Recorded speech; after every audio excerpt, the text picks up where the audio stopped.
leaving the first market I went to today, and actually I'm not gonna go to any other markets today. I might go to a thrift store, but I'll show you what I found in a second. I didn't film anything because this is like a children's market, so I didn't want to film a bunch of kids. But I'll show you what I found when I get to the bus stop. This is what I found.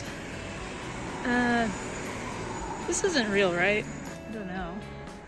But it's only €2, so I just picked it up because I don't know, even if it's like a clone or a reproduction, it's still pretty interesting, so I don't know. That was kind of weird.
Hey guys, welcome to another doll flea market haul. I went to 2 flea markets in the past week. Before all that, I just want to show you some other things that I bought that are not from the markets but are slightly like doll adjacent.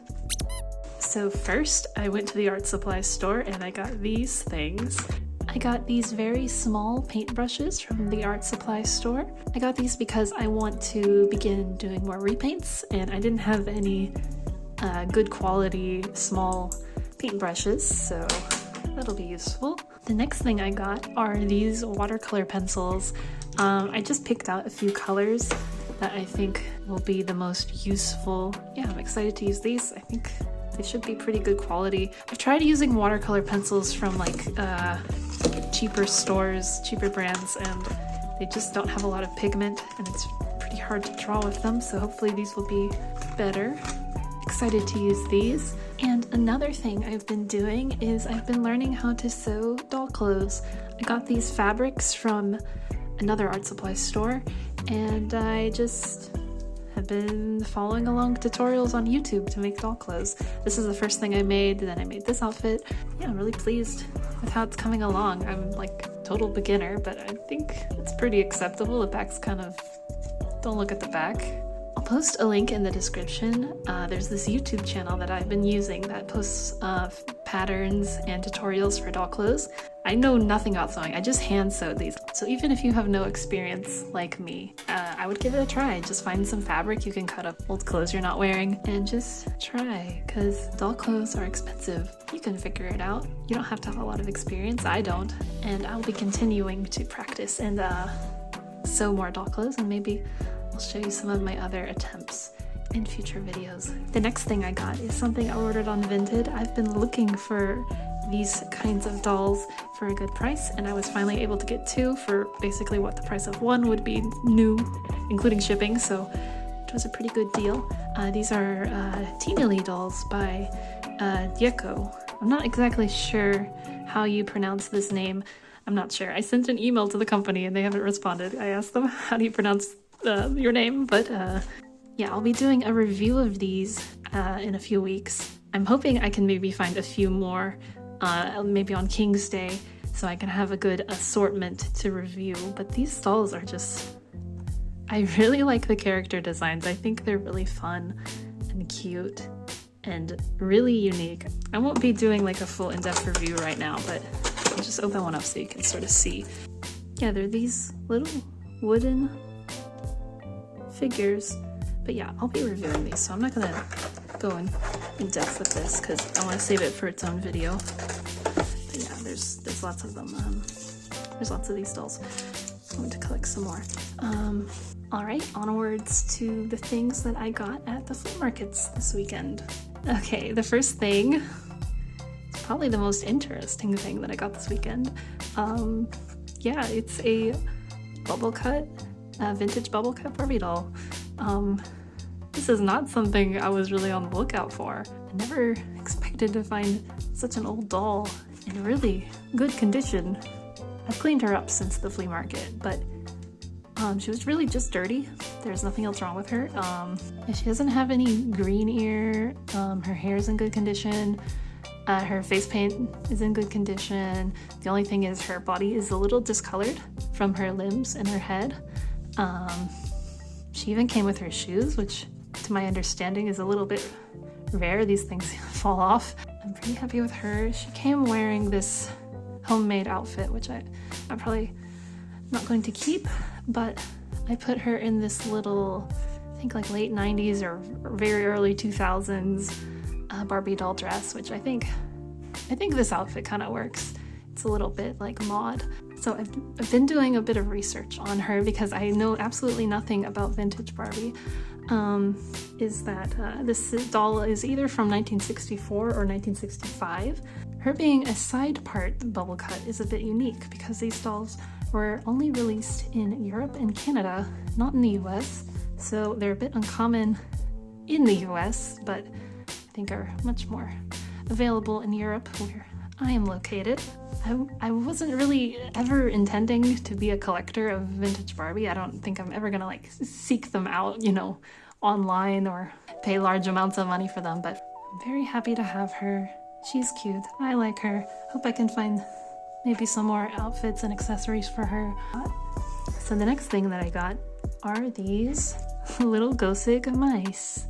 One of them is a bit damaged. I'm gonna have to fix that. I just like these guys. I have some more that I found last year on King's Day. I've got a brown one and another white one. So now I have the gray one and I've got a full set plus an extra white one. So yeah, happy to complete the trio of Gosig mice and have more friends for my Gosig ratas.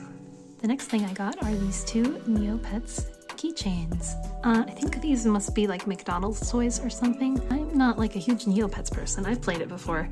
Anytime there's like an internet thing and it has like a real life piece of merchandise or something that's just appealing to me. I don't know, something about seeing something from the internet in real life. I don't know, it used to be more of a rare occurrence, I guess. And just cute little dudes, cute little guys. The next thing I got are these two Cali Girl Barbie dolls. This is Barbie and Christy from the Cali Girl line from 2004, 5, 6. I get conflicting information when I Google this, so I'm actually not sure. I'm just gonna assume that it was out for maybe some or all of those years. Yeah, they didn't come in these outfits when I bought them. I just put these together. I'm really excited to have the Christy. I like how in this line they have streaks in their hair in different colors. I think having different colors sort of gives it a bit more dimension. I think between the two, I prefer the Christy. I like Barbie's hair, but her eyes, she kind of looks like a realtor or something from like Florida. For Christy, I just gave her a wash and kind of fluffed out her hair a bit. This Barbie's hair fixed up real nice. It's nice and shiny. You could totally style this Cali Girl Barbie as like something trendsetter-esque. I think I kind of want to do that. Maybe like create a Barbie version of Trendsetter. That would be fun. The next thing I got is this Bratz doll, which is actually another movie doll. I don't know if you remember, but last week I got a Chloe movie doll, so now I have two. This doll is from 2007. It was released for the Bratz movie. Yeah, so now I have 3 Bratz characters. The only one I'm missing is Sasha. Something I was noticing about this doll is sort of like the Barbie dolls. She has different colors of brown in her hair. It's very subtle, but I like that. I like when there's more than one color. The last doll I got at the flea market is this Snapstar doll. I have special eyes. I got this because she's like extremely articulated. Like she even has a chest joint, wrist, ankle. So I think this will be a good donor body to use for a custom. And also her clothes are kind of nice, you know. I like the color palette. She's missing a shoe, but whatever. Yeah, I don't know about the wig thing. I don't like that. I think she looks better without the hair. Ooh. If you're into rebodying dolls, like, these Snapstars are pretty cheap, even brand new, and their clothes aren't so bad, so, you know, an articulated body and I guess a wig if you want to use it for something, and extra clothing pieces, it's a good deal. Yeah, I think I'm going to try to get a few more of these on the secondhand market so I can have some Snapstars bodies for rebodying. They can do some interesting poses. I think this one foot is not wanting to move though. I don't know what happened. I don't want to break her foot off. These are all my secondhand doll finds this week. Next weekend is King's Day, so there will probably be a really big haul video coming up next. And also the review for the Tina Lee dolls. So if you're interested in that, please subscribe. There'll be more flea market hauls and reviews coming soon. Thank you for watching.